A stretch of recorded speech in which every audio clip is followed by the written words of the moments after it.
Well, back to our top story. The Correctional Services Department says it plans to appeal the Supreme Court judgment on medical parole for former President Jacob Zuma. Spokesperson Singabakho Nxumalo chats to us now about this. And Singabakho, good morning to you. Thank you so much for your time. What do you find problematic about the judgment? Why do you disagree as the Correctional Services Department? A very good morning, and thank you for having us. We issued a statement last night where we spelled out our intentions that we'll be filing leave for an appeal for that Supreme Court judgment on the medical parole for Mr. Zuma.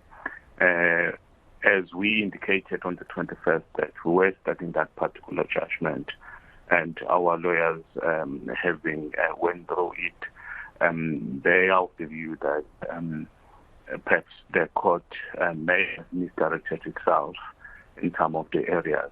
Hence, then the move to say we therefore need to file it for an appeal. And that's what you stated, and we'll be taking that on course. Yes, on the statement you've said, it's merely based on the interpretation and application of the Correctional Services Act, but the other prescripts that we are looking at. But you will appreciate we'll not say much on that because we are here to file our papers, and details will be there. But it's important to highlight that it is based on that.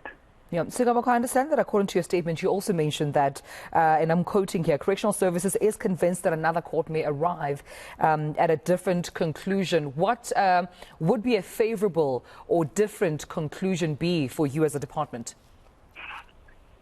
What is important here for the department is that the Correctional Services Act is applied the manner in which it is crafted so that we avoid a situation where we may have implications even for other inmates within our system.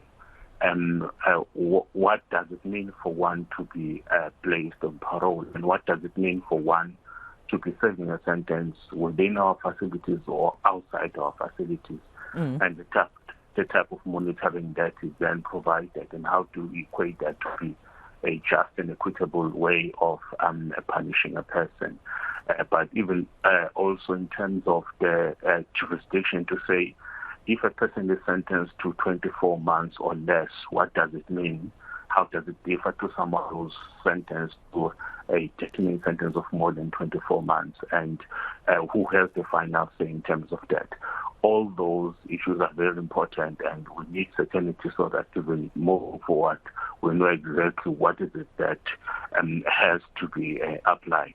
And in this country, we have almost now 70,000 people who are in our community correction system. We therefore cannot afford to have an ambiguity in terms of how to apply the Correctional Services Act when dealing with them.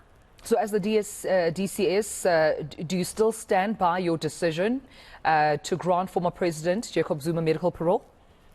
That's what we've been conversing, and we'll be going back to court to say quite a number of other errors. Even if, let's say, the court says, no, perhaps this one was wrong, but the Act is very clear to say who has to make that particular decision. Perhaps then where we differ with the High Court and now the Supreme Court is to say who has to make a final decision. Do you just have to take the recommendation made, or you are allowed also to look at everything that has been presented to you as a National Commissioner? But I wouldn't want to labor upon much because it's a matter that we are taking back to court. Yeah, and just in terms of how far you are in terms of studying the judgment, and your lawyers, as you've mentioned, having to study the judgment, and I mean, you reiterated even during your statement that you're considering this course on the basis of interpretation and obligation of the Correctional Service Act and other relevant prescripts. How long do you think will take, just in terms of until you officially then take course with court and I suppose come back to the public and give a final statement on where you stand regarding this matter? We've studied the judgment. The only thing that is left now is for the department to file its papers. Okay. Yes, but in that, we're saying we cannot disclose everything now until we file those papers.